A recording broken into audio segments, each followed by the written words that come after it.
Our speaker today has been here every year we've been here. This is his 9th year. Long time. Thankfully, he's here.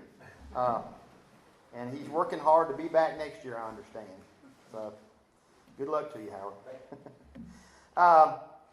He was at Jim and Nick's when we first met, the first association meeting at Jim and Nick's. He moved with us to Stars and Stripes and then to the old Hiram Community Center. I think he got lost one time coming over here, and he went to the old center, and we were over here, and we didn't think he was going to show up. And he come huffing and puffing to the front door. I think he jogged all the way over here from the old place, and now here at the events place. So we're glad to have you, Howard. He's always entertaining. He always gives us a great review and recap of the legislative session every year. And without further ado, Representative Howard Maxwell.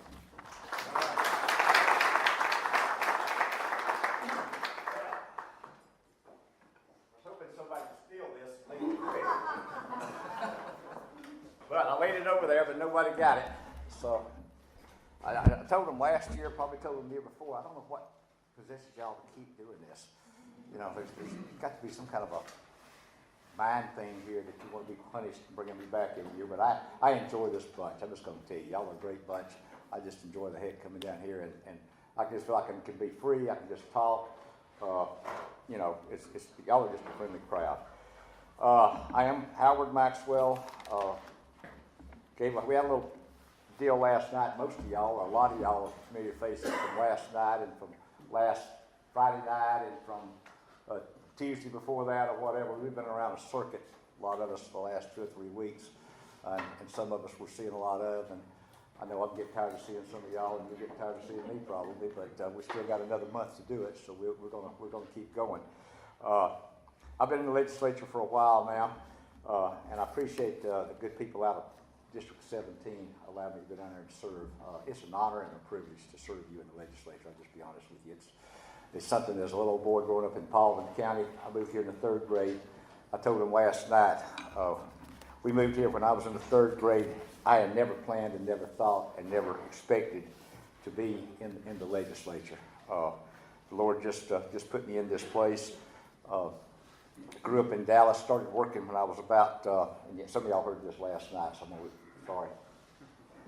Started working around Dallas when I was about 10 or 12 years old, dragging a lawnmower up and down the street of Dallas, cutting grass, raking leaves, delivering papers, painting houses, painting roofs. Now, believe it or not, back in the 60s, we had 10 roofs around here. Those roofs would get a little rusty. My daddy would throw a rope over the house up there and tie me off and give me a paint bucket.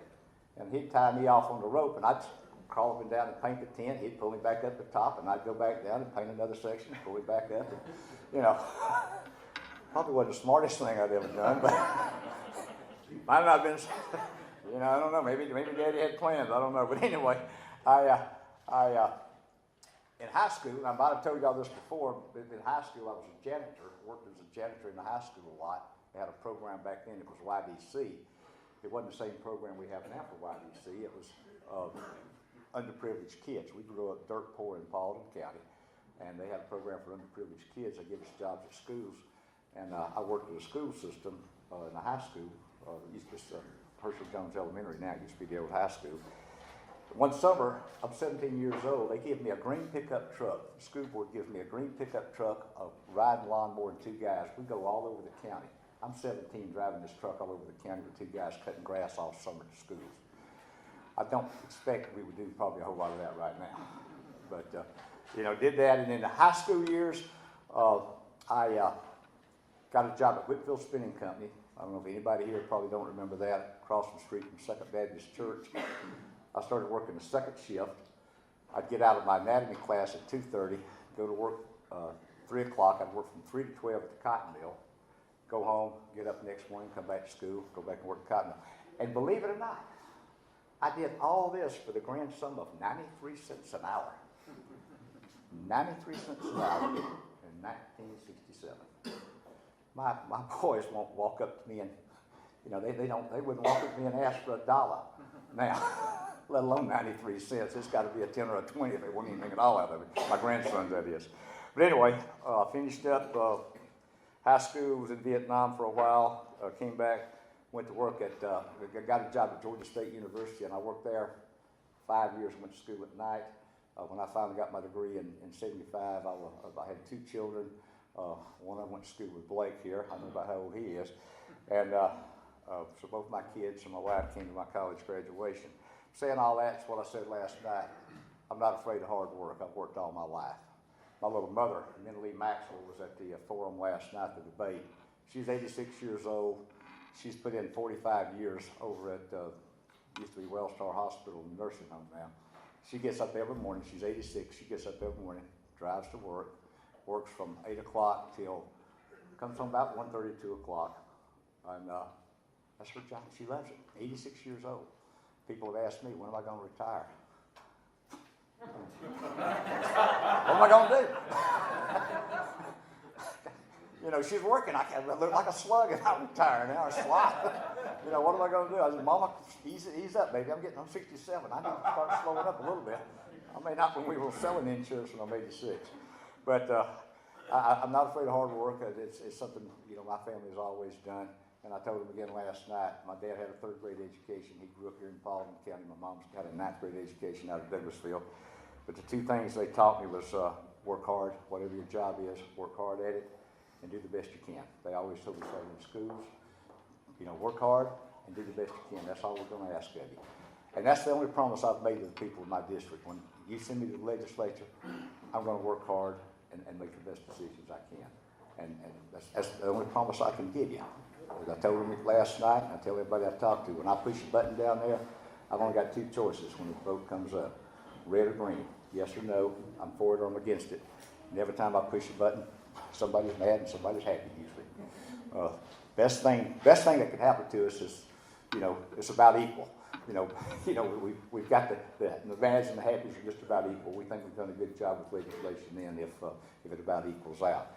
About what we did this year, and I know time is short, I went to the clerk's office.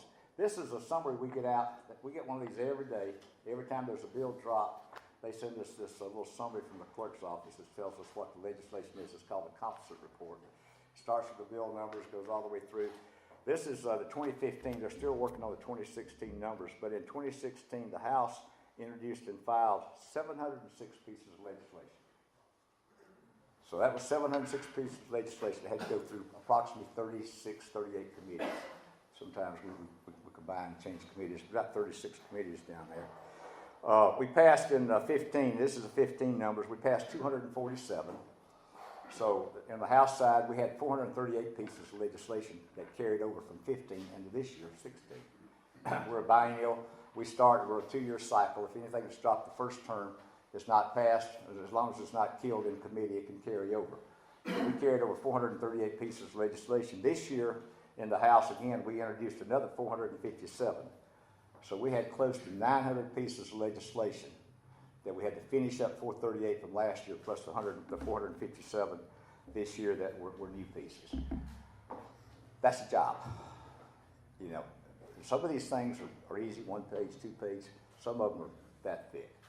And then when you start making changes, they get into the committee process. Most of our committees in the House, we've got subcommittees. It goes through the subcommittee process. It's vetted there. Sometimes 2 or 3 times it goes into a committee, vetted there. It has to go to the Rules Committee. It's got to get out of rules before it can come to the House floor. We have to vote it on the House floor. Then it goes over to the Senate. They don't have as many senators over there, so they don't have subcommittees. They process it in a committee. It goes to their Senate rules. Then it goes to the floor. If they make changes in the Senate, which they always do, you know, we send them perfect legislation. It don't matter what we send them. These goobers are going to mess with it.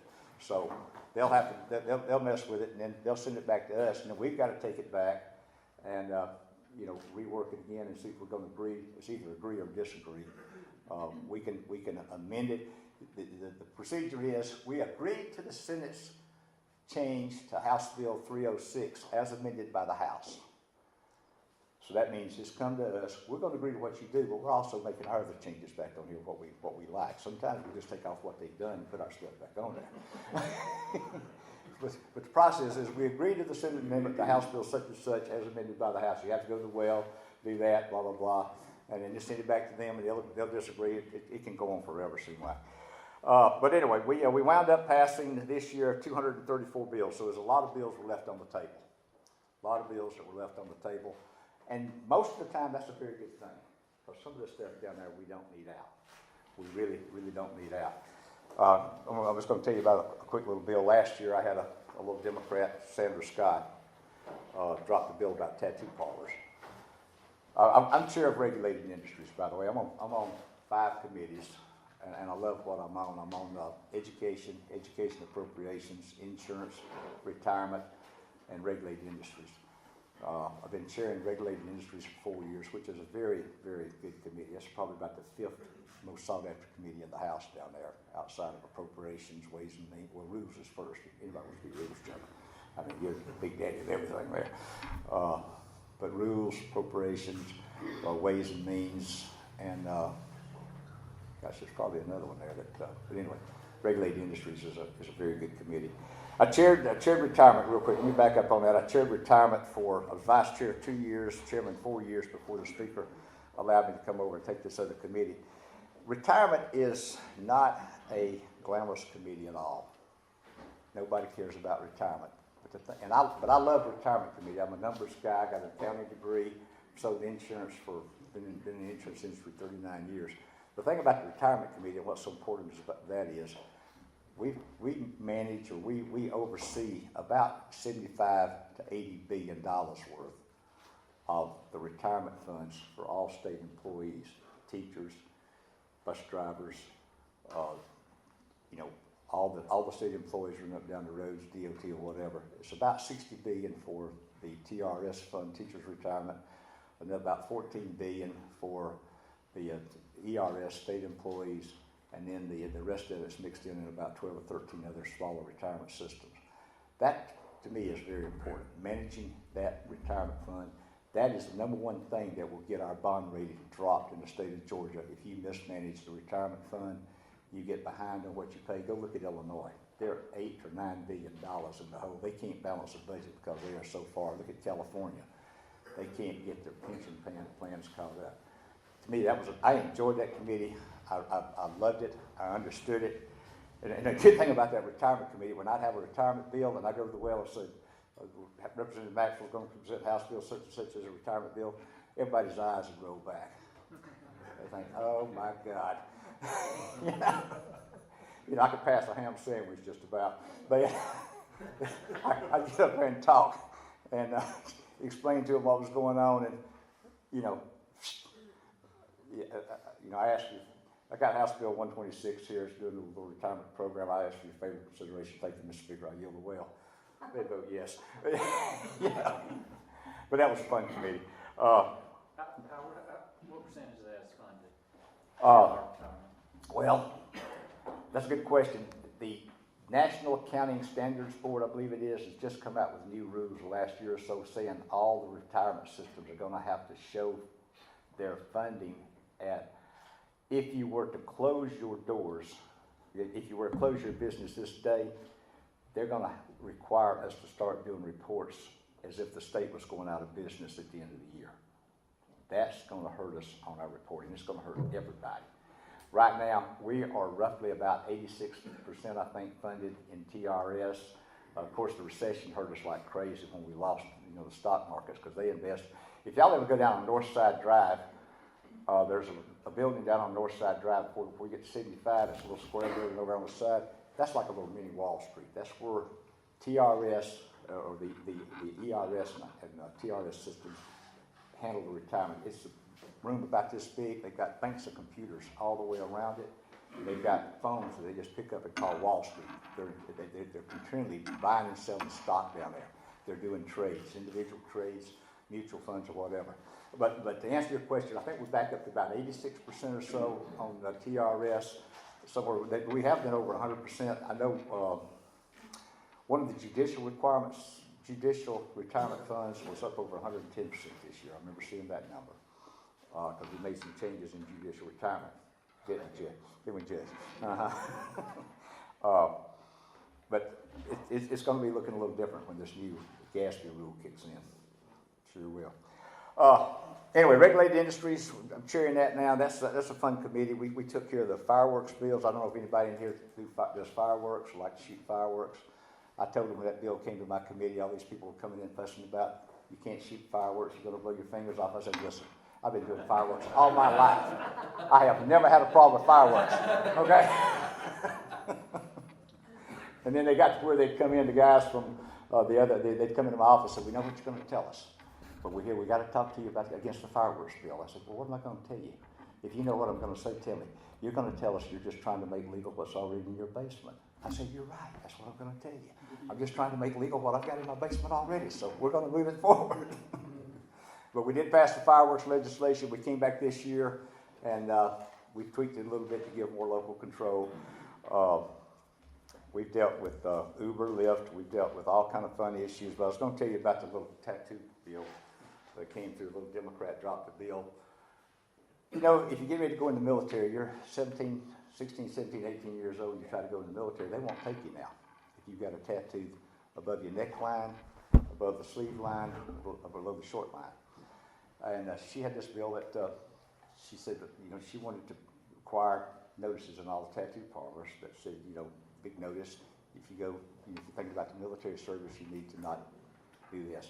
She dropped it last year, and I let it sit in committee. Didn't bring it up, and this year I got to thinking more about it, and I think, you know, that's probably not a good idea. I got some of the committee members in, and we talked about it, and we said, okay, we're gonna move this bill. So we moved the bill for, worked on it. We thought we had a pretty good little idea. She went to the well and tried to present it, and just killed it. It just died. It was just a, you know, fiasco, bless her heart. So it got beat down like a yard dog out here. We asked for reconsideration, and I went to Stacey Abrams, the Democratic leader, and I said, Stacey, I said, I think this bill ought to go. I said, what can I do to help this young lady present this bill? She said, let me talk to her and we'll see. So we talked a little bit back and forth, and the lady she'd been there about 8 years, but just going down front just drove her crazy. I said, I'll tell you what to do. We'll get it reconsidered. I'll go present the bill for her, see if I can't get it out of the house. So we called it back up. I went down, presented the legislation, told them what we were trying to do. It got beat like 130 to 80 first time around. And I said, this is a good piece of legislation, guys. We really need to do this. We're trying to protect kids that want to go into the military. You know, kids are young. And I gave this quote. I said, I got grandkids, and I said, we started a little book back years ago, and I might have told y'all about my book, the grandkids. Call it the Book of Duke. So we got one verse. There's a little chapter in the Bible. We did this at Bible study. We do it at the lake on the weekends when we're out at the lake. We always do a Bible study, and they had a bunch of their kids friends out there one weekend. I said, boys, I got a life verse for y'all. Y'all got to write this down. They said, what is it, Granddad? I said, it's one verse in the Book of Duke in the Bible. They said, where's that in the Bible? I said, this is Nehemiah, Jeremiah. It's just one chapter and one verse. Look it up. It'll be in there. I said, you can find it. And he said, well, what is it? I said, now, y'all remember this life verse. Life is hard. It's even harder if you're stupid. I said, get that down. Write it down. Life is hard. It's even harder if you're stupid. I had a friend of mine while I was in the well talking to him about this life verse and about these 16, 17-year-old kids getting tattoos. I looked down at my phone, and one of my Secretary of State's buddies said, I've never heard John Wayne quoted in the well of the house. That's where I got the Book of Duke. That was a John Wayne quote.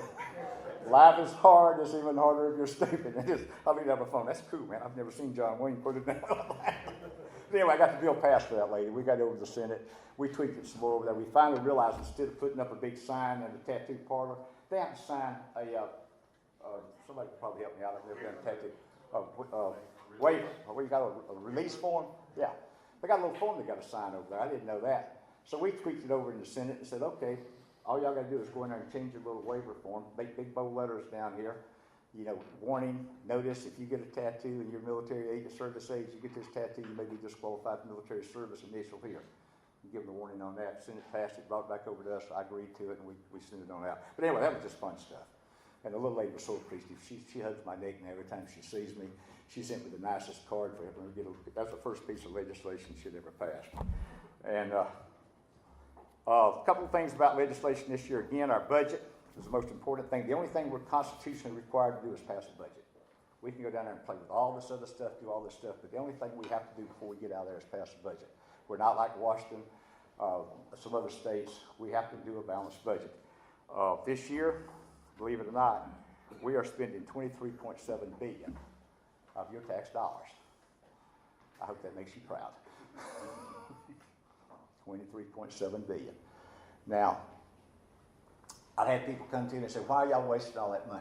Y'all only spent $21 billion last year. And about 6 or 7 years ago, we were down to $17 billion. That was in the middle of recession. We had gotten up to $21.7 billion in about 07. The recession hit. We had to cut. We got it down. We cut $4 billion out. By 11, I think we were down to 17.3 billion or something like that. But I mean, when we were cutting money that way, we were cutting school board members. Y'all know what it was doing to the schools. We tried to wait till the last minute before we started cutting everything out of our schools. It just decimated all kind of things. Teachers hadn't had raises in 7 or 8 years. State employees hadn't had raises. We were losing state patrol people. They come in and join the state patrol. They'll stay 6 months or a year. Some county or some local is going to hire them out. We were losing as fast as we could bring people in, so we had to start giving raises. So basically, and I'm on education appropriations, 43% of this $23.7 billion goes to education. Now, and most of that, 43% goes to K-12. Most of that pays the salaries for our teachers, because I think in Paulding County, about 86% of our budget goes for salaries. And if you run a business, you know, your biggest probably capital outlay is salary expense. You know, it's just where it goes. So that's where it goes. We had, this year we put 124 million in for enrollment growth. Believe it or not, even during the recession, we've been growing. Georgia has been people moving into Georgia every year. School system's still growing. Not as growing like they were prior to the recession, but they're still growing. 5.1 million to provide funds for a 3% pay raise to teachers. And we tried to give all clerical employees, I think everybody out here is going to get a little bit of a raise, but we tried to give teachers a little bit more. We got the STEM grant money. We just put a whole lot of money in education this year, trying to improve the numbers there. Higher ed, they got 44.4 million in higher ed, which is about another 8%. Between K-12 and the higher ed, about 54% of our budget goes to some form of education. That includes technical school and everything there. So that's where most of your money is going. But we had to put in raises. We had to do some stuff that we hadn't been able to do in the last 7 or 8 years. Health, our Department of Community Health, probably about 10 billion goes into that or so.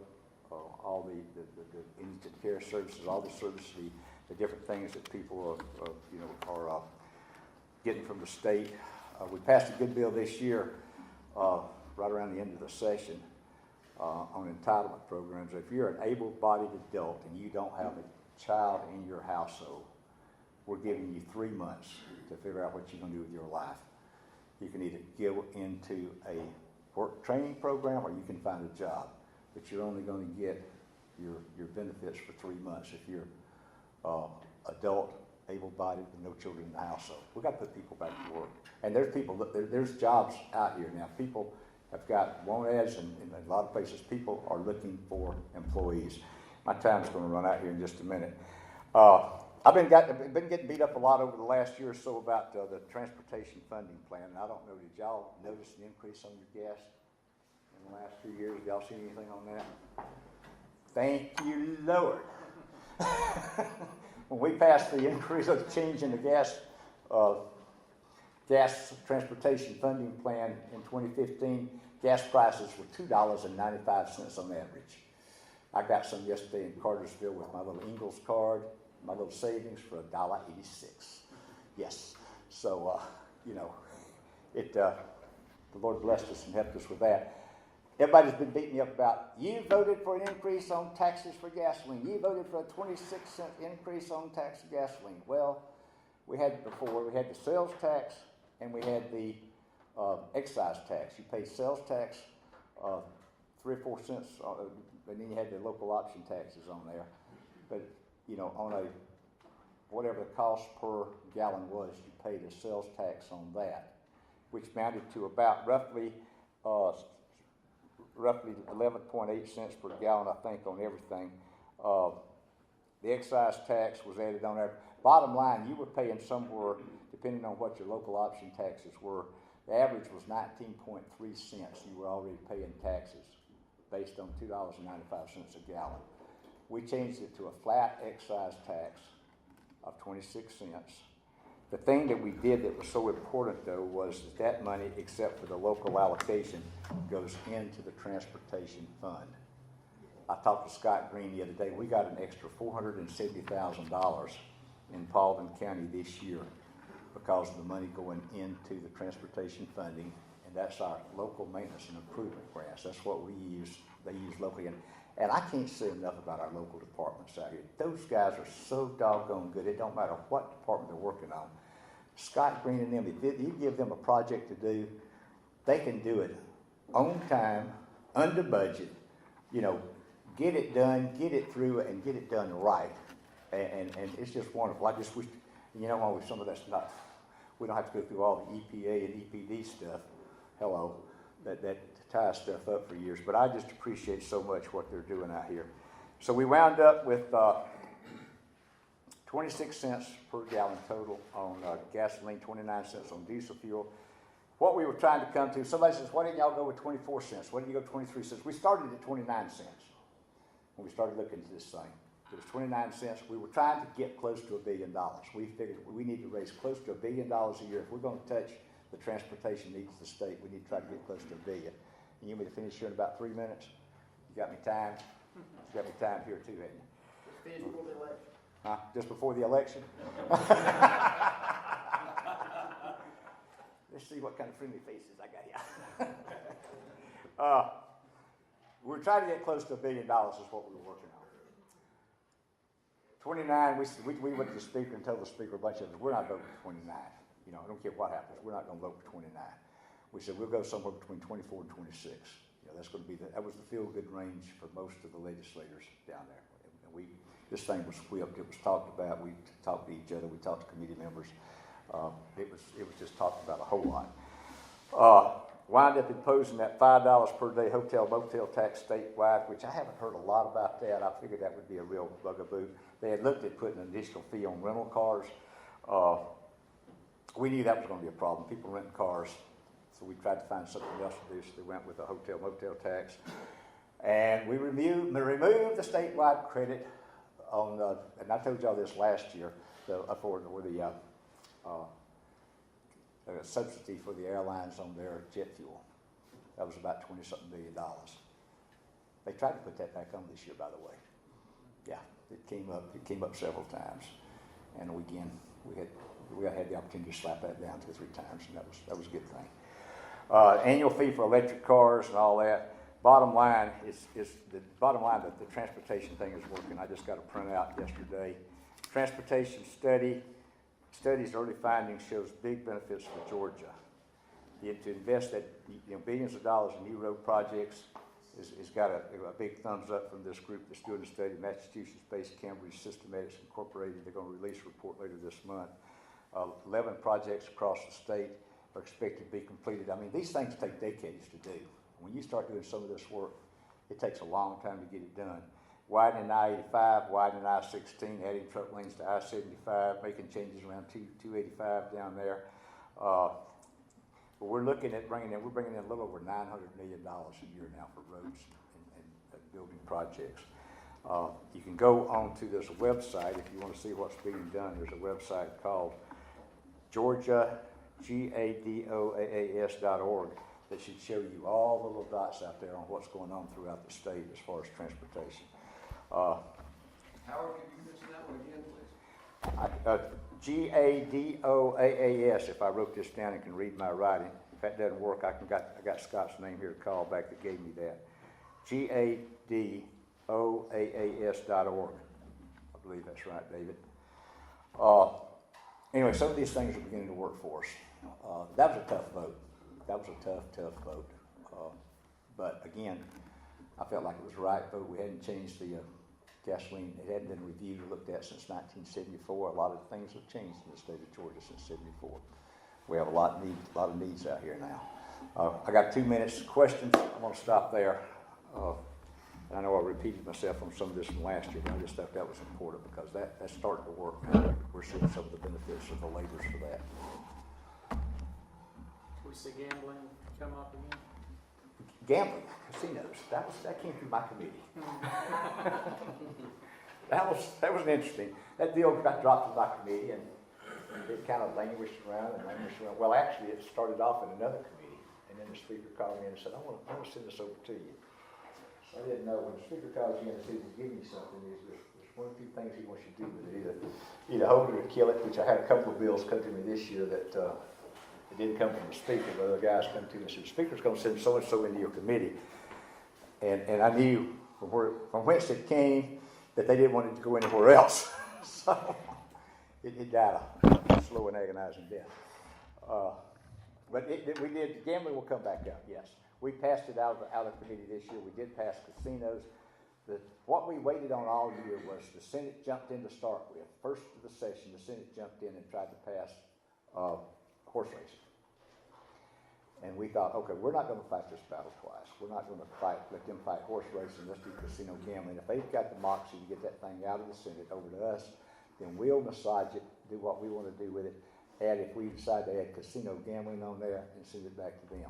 They never could get it out. But we passed out of committee, it got out of rules, it got to the House floor, but there never was enough votes. I don't know what will happen next year. It'll have to start over. Yes, sir. What's the government gonna do with that gun bill for college kids? I have no idea. I'm beginning to lean. He's got until May the 3rd to sign that. I'm beginning to lean to believe he may not sign it and he may not veto it. He may just let it go into effect. He will let it go into effect without his signature. And then let us come back next year and deal with whatever repercussions from the Board of Regents or anything that comes up. That was a tough position to put him in on that. It really was, but it seemed like a lot of people wanted it. But I'm thinking he may just let it go into effect without a signature, to be honest with you. I think he's got until May 3rd. Yes, ma'am. Where did SB6 get killed? In the House or the Senate? The driver's license for illegals? I can't even remember. I don't remember if that got over to the House or not. Now, was that Senate Bill 6? That was one of last year's bills. It was one of this year's too. Well, yeah, it was carried over from last year. If it was Senate Bill 6, it would have been carried over from last year.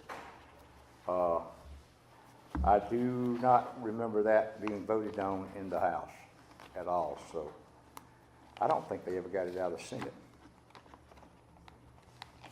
Trying to find my Senate sheet. I don't think I've got the Senate sheets here. This is just the House sheets. Yeah. That's okay, Howard. I'll get you. Yeah, get me later. I'll have to look it up. I can Google that on my little iPad out here, but I don't remember us voting on that. I really don't. Did the airline fuel exemption actually come back up for a vote, or did it just die? It went into committee. There was a couple of bills that went into committees. Ways and Means had a bill on that the jet fuel exemption. And me and a couple of guys, I got two buddies that's one of the vice chairs on Ways and Means, is a good friend of mine. And we watched every day to see if that thing had come up for a hearing, but they never had a hearing on it. So it died in committee. Sure did. Thank you guys. I appreciate you, and thank you for letting me go down there and work for you. And I'd like to go back and do it a couple more years if you'll let me. I sure would. I appreciate you. And I appreciate the opportunity to serve the citizens of the 17th district. Let me tell you that real quick. We go basically, I've been down there for a while now, and I got friends on Rear Portion. I've been asking for years to get me out of the creek bed. My line goes down Bobby Dodd Road, down to Dewberry Creek, and follows Dewberry Creek over towards the library, Sailor Bab Library over there. Then hits 380, goes around, comes out towards Crossroads and back. My buddies just keep leaving me in the creek bed down there. They will not put me on the road. So get down to the bottom of the hill down there. Dewberry Creek separates my line. Come out 61. Basically, Dallas West is my district. That's basically District 17 if you're sort of west of Dallas. It meanders here and there some places, but that's my district. And thank you again.